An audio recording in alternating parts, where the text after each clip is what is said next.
Et player ID et cell type. Si j'utilise ça là-haut, j'ai besoin de mettre mon Tron Game Data là-haut.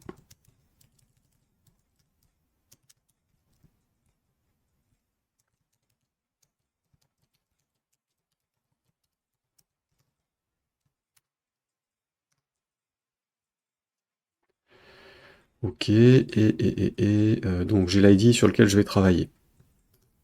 Maj CTRL C.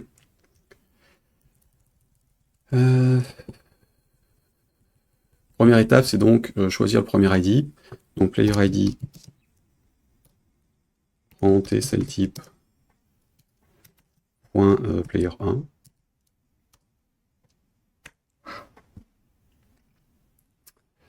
Lui, il est forcément actif que je sois de 1 à 4 joueurs. Donc je peux dire, je suis sur le 1 en premier.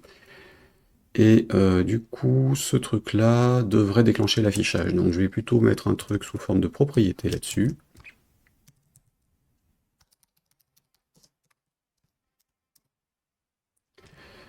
Je choisis mon joueur, donc je modifie la valeur à l'écran. On est sur texte, donc on va dire player. Hein. Ah. Faisons-le proprement quand même. Un minimum. Text player. Texte.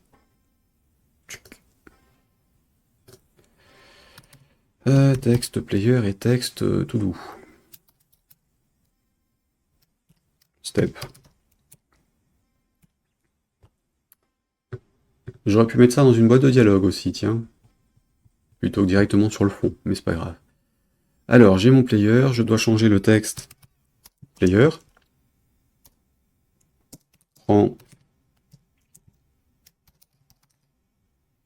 player plus OR, alors ça, point to string, et donc c'est la valeur actuelle de la cellule. Donc ORD de fPlayer, ID, moins ORD de tcell player 1,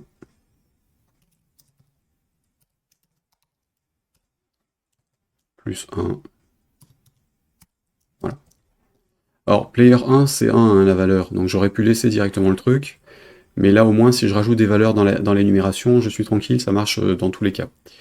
Et donc le plus 1, il est ORD moins ORD plus 1, ok, point to string, ça devrait être bon ça. Des textes et machin, et donc on est en point texte, ici. Donc player 1, 2, 3, 4. Step. Je change de player, donc je change d'étape. L'étape prend 1. Et j'ai donc une property step integer. Mettons step ID. Ici.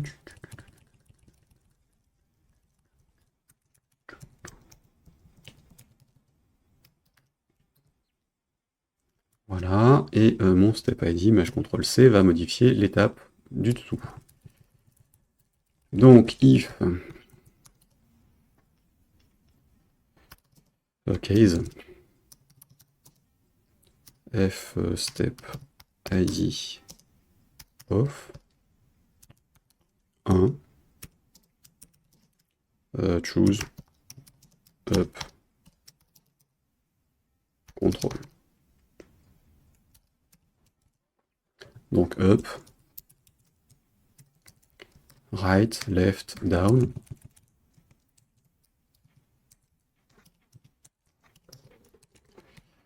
Test.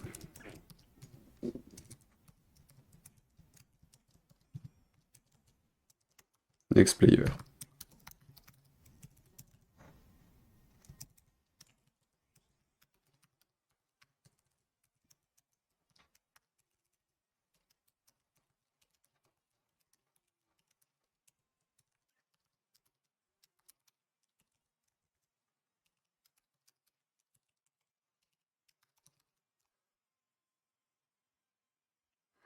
Alors, il faudrait quand même un truc confirmé ou pas.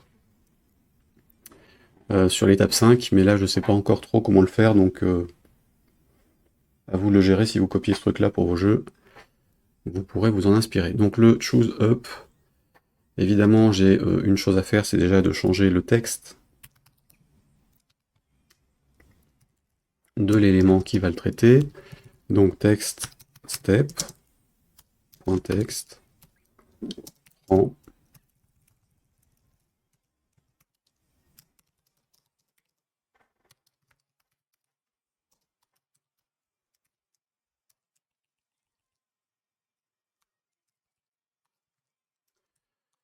texte step prend choose up control go to move to up.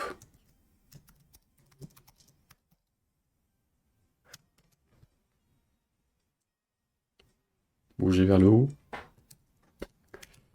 Moins.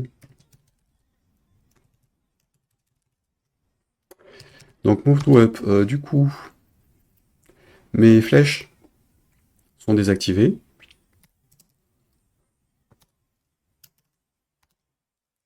Opacity prend 0.3 par exemple.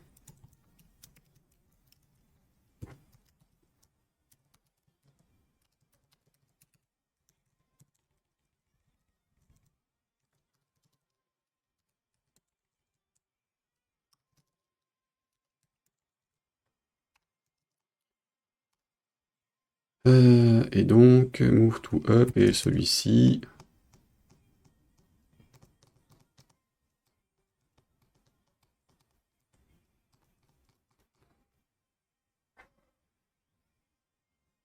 Je vais l'activer que quand j'aurai un contrôle associé. Alors, ça... J'avais dit la couleur aussi. Hein. Donc, text player, et j'ai dit glow effect. Point color.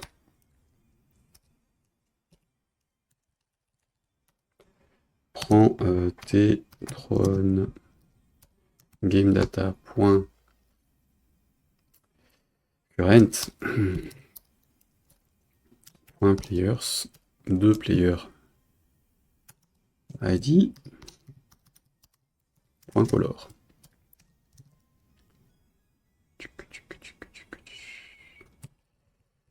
Vérifions si ça passe, ça, parce que...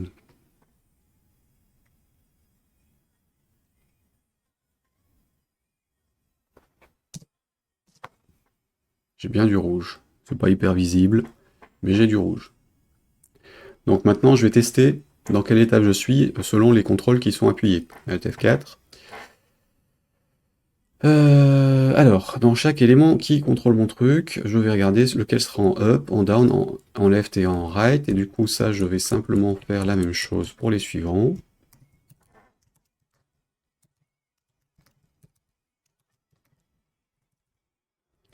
Donc,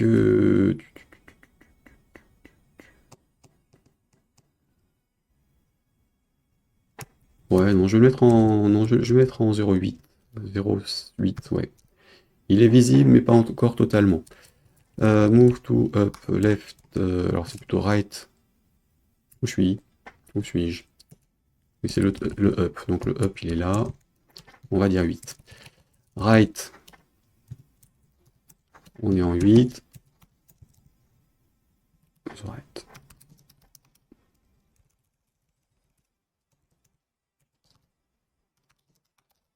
Move to the top, to the right.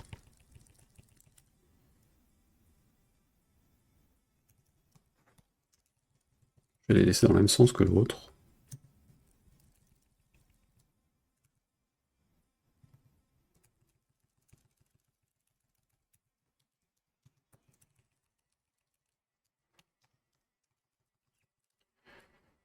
To the bottom.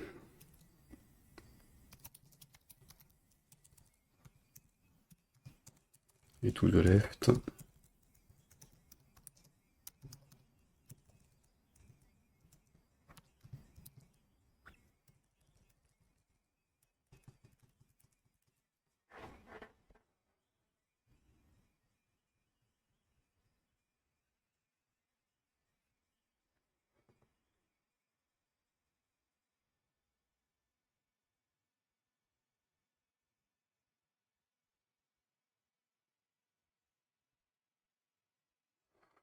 Le problème du joystick, c'est que ça n'atteindra pas les 1 et moins 1.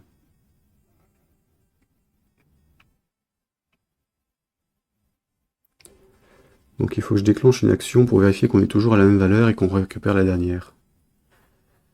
Ouais, à mon avis, sur les sticks, c'est foireux. Donc, sur les sticks, ce sera foireux, mais on verra comme ça.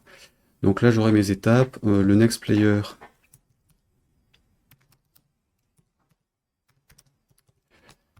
Player ID. Prends tcell type de ORD player ID. Hop, plus 1. If player ID est inférieur au player 4.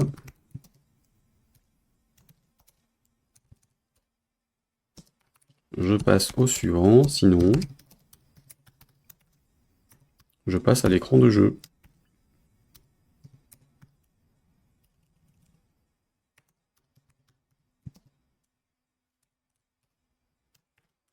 tsntype point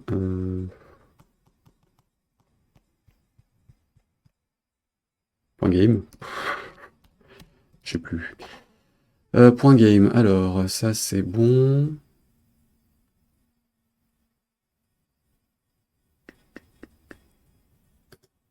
Ou plutôt si on est en 4. Non.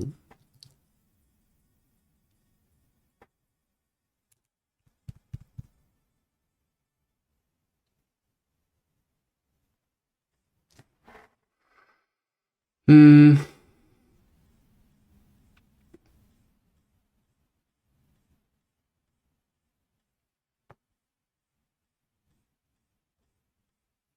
Il faudrait pouvoir gérer le fait qu'il soit actif ou pas.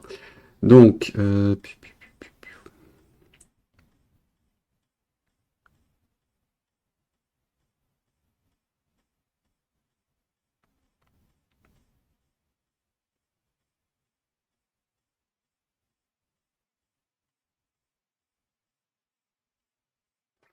ouais, je vais le faire ici.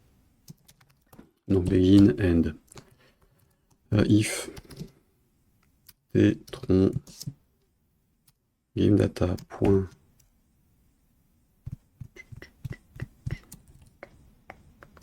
current point players de player id point is enabled then c'est bon, et donc si ça n'est pas le cas, je rappelle la fonction elle-même, step set step id de 6. Plutôt que de faire une boucle à cet endroit-là, je vais plutôt je rappelle la fonction qui réatterrira dans le 6, qui refera l'incrément si je suis inférieur, ou sinon on finira par game. Donc ça devrait être bon. Et comment est-ce que je passe à l'étape suivante? J'ai juste testé un truc, F12. Sur ici. Juste pour tester. Bouton down. Step ID prend step ID plus 1. Juste un dernier truc. Quand je change la valeur du step ID, si je change de joueur, je vais repasser à A1 pour l'étape.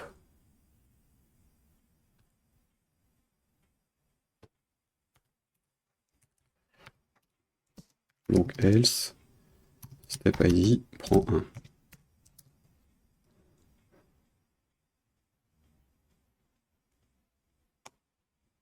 Donc il reboucle, il fait le 1 et il passe à la suite, F9. Voyons voir ce qui se passe. Alors, identification, step. Oui, effectivement, step ID F9. Faut que je rallume mon truc puisque j'ai déclenché ça sur les boutons. C'est bon. Alors, est-ce qu'on passe vraiment de 1 en 1 sur le truc? J'active, on va dire 3 joueurs. Je clique.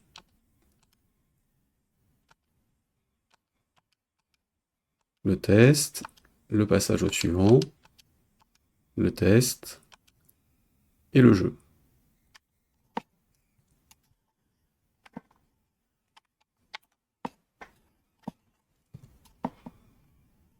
Donc le 4 a perdu, le 3, le jaune va perdre, et donc j'ai gagné, c'est le 20. Ok. Donc le changement d'étape fonctionne, j'ai plus qu'à gérer mon côté, j'intercepte les informations et je passe à la suivante. Alors pour ça,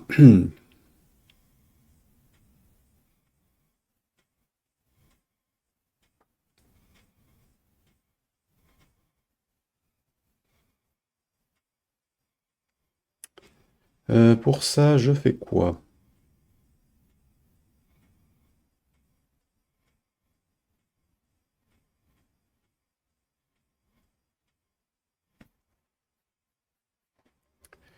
Pour ça, je fais quoi? Je fais quoi? Alors sur les boutons, ça va être simple. J'ai un bouton, il s'active, il se désactive, c'est bon. Donc là, je suis dedans, j'ai mon player, faut que je sache sur quelle étape je suis pour savoir dans quel sens je vais. Donc je vais plutôt mettre des étapes avec des noms. Euh,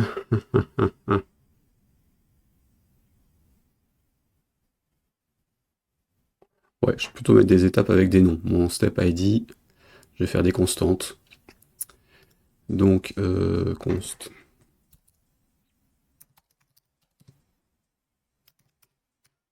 Step choose up égale 1.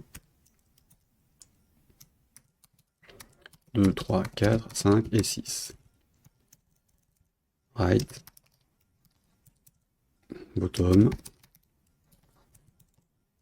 left, check,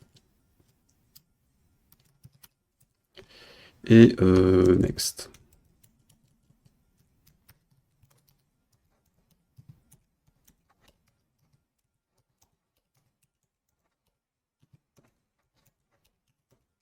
Deux et 1, c'est bon. Alors, partout où j'ai step ID, je vais initialiser avec la constante. On est ici. Et d'ailleurs, j'ai dit avec la constante, donc c'est devant. Histoire de les retrouver tout de suite.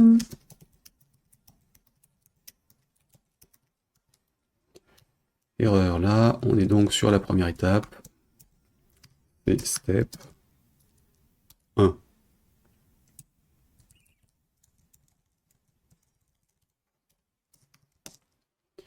Donc hop.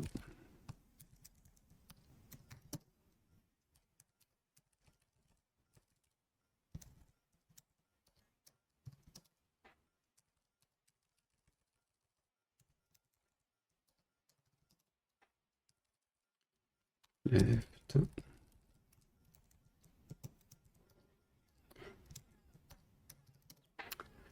Le 5 pour le test et le 6 pour le next.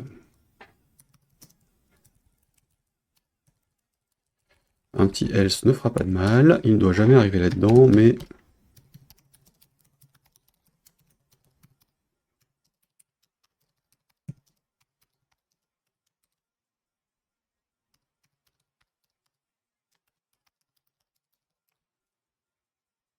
voilà.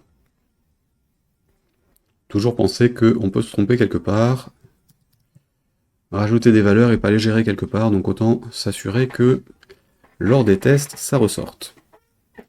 Ensuite, quand je déclenche la scène, donc je passe sur le player 1, ça déclenche le setter du player, il s'affiche, il change la couleur, il met le truc, il passe à l'étape step ID 1, ça remplit le truc, on est bon. Donc, test contrôle, ici, on va dire begin, et donc text step, pareil que les autres, hein, ça.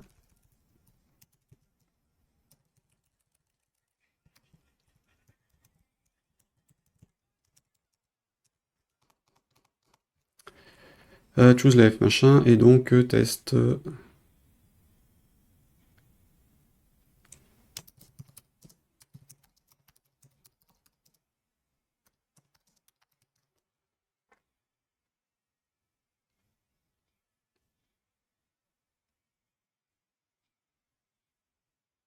Voilà, juste pour histoire de dire on vérifie que tout fonctionne.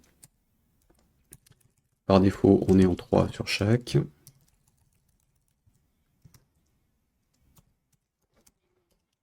Et donc on aura un mode déplacement, un mode activation du truc.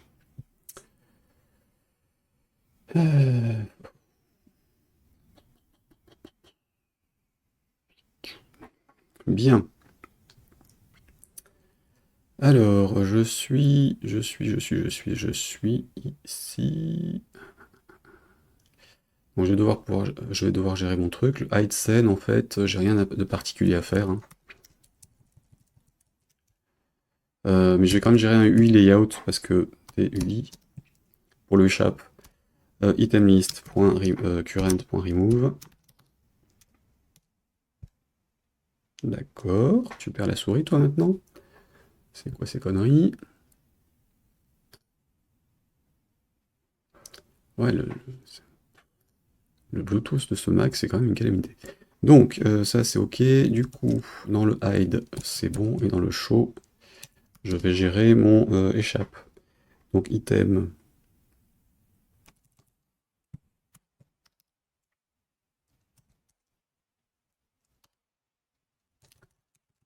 Var item de pointer UI élément. UI item prend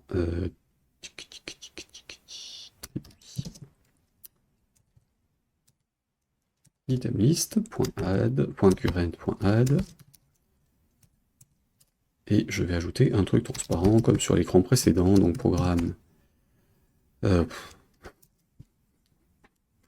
ne fais plus ce que je fais. Procédure. Const sender t object begin end. Et là, je vais utiliser juste le échappe, donc j'ai même pas besoin de ça en fait. Je vais l'associer directement dessus. Donc je récupère ça, je veux sortir de l'écran et revenir à l'écran.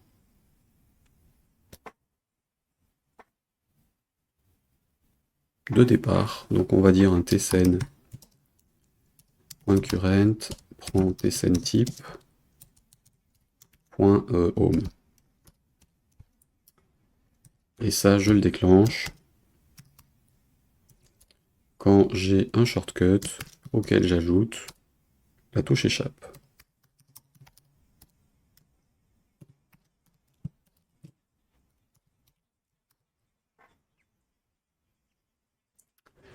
Voilà. Alors sur l'écran précédent, j'avais le bouton pour sortir. Quand on se déplace, on a des éléments à l'écran, c'est jouable. Là, j'ai pas de bouton puisque en fait n'importe quelle action peut déclencher quelque chose. Il n'y aura que la touche échappe qu'on interdira en termes de fonctionnement. Du coup, c'est ce truc-là que je vais mettre aussi sur le jeu lui-même.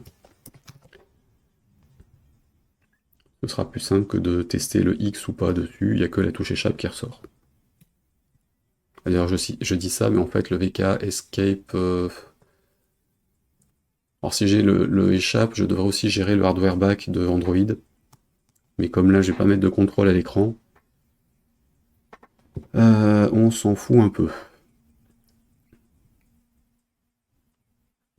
D'ailleurs, le first show scene ici ne sert à rien, autant le dégager, il est vide.